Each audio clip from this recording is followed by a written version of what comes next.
The millions of Americans who suffers with an eating disorder.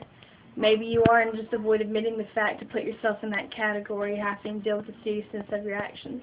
It's estimated that 1 in every 150 to 200 people suffer with a diagnosable eating disorder, both male and female. Take a look around the room. Maybe one of these individuals sitting right beside you might be suffering with an eating disorder. Would you notice? By the end of my speech, my goal is to provide you with meaningful information as well as useful facts to help you better understand some of these underlying issues and causes and triggers behind eating disorders, as well as to explain to you the different types of disorders and the symptoms to help us make those more recognizable.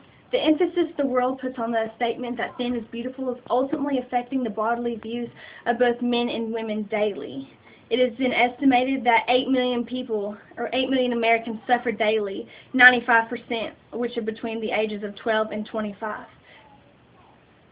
The Eating Disorder Recovery Center, Eating Disorder Facts, research October 7th, states that both men and women are willing to trade years off their life just to gain body perfection. Now that you have a bit of information and statistics, I'd like to go more into detail about the most common types of eating disorders, as well as the signs to help you notice those. Often referred to as the deadly diets, anorexia nervosa and bulimia nervosa are the most common two types. The South Carolina Department of Mental Health, Eating Disorder Signs and Symptoms and How to Help, also researched October the 7th, describes anorexia as the strict daily intake of food and abnormally low body weight, and is the most deadly and hardest to treat of the two disorders. Most individuals suffering with anorexia compulsively check their weight as well as their measurements. A few medical issues anorexics often experience are emaciation, hypothermia, and gastrointestinal difficulties. Bulimia, the opposite of anorexia, is characterized by compulsive eating followed with compensatory measures such as self-induced vomiting, which is the most common form, or use of laxatives and other diuretics. Triggers for bulimia, as well as anorexia, are most commonly body issues, but can vary anywhere from depression, restlessness, and even boredom. Whereas bulimics and anorexics take drastic measures to lose weight, compulsive overeating is also considered an eating disorder.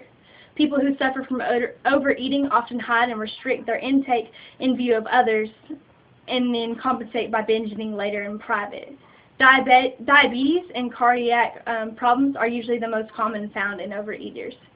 Now being familiar with the types, I'd like to go into ways to help someone suffering with an eating disorder seek the need for treatment and the possible options they may have available to them. Professional help usually is the only way once they become succumbed in the disorder. The cost of treatment for a disorder, according to RADAR programs, Eating Disorder Options, also researched October the 7th, can range due to inpatient or outpatient treatment. Inpatient treatment can cost nearly $30,000 a month, whereas the typical outpatient treatment costs over $100,000 a month, none of which is covered by health care for a number of reasons. Eating disorder treatment. Learn more about treatment therapies, also researched October 7th, offer some simple therapies such as paint therapy, collage making, sculpting, and even marker and crown therapy. Group and individual therapy is also provided based on the specific needs of each individual. These vary due to how they suffer, with what they suffer, their triggers, and the severity of their eating disorder.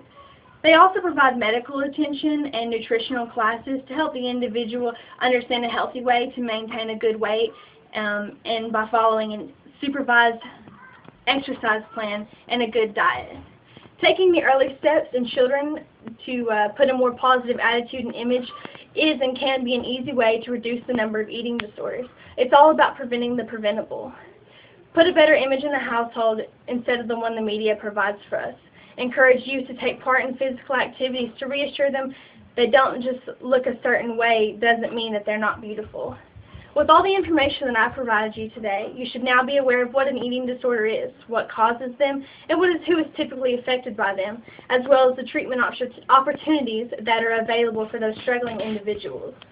Though eating disorders will never be preventable or completely stopped, if the world quits putting such an emphasis on being thin, a lot more people might be satisfied with their physical image and wouldn't fall victim to these disorders.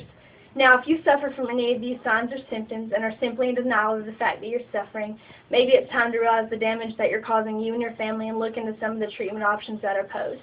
It's never too late to reach natural body satisfaction. Thank you.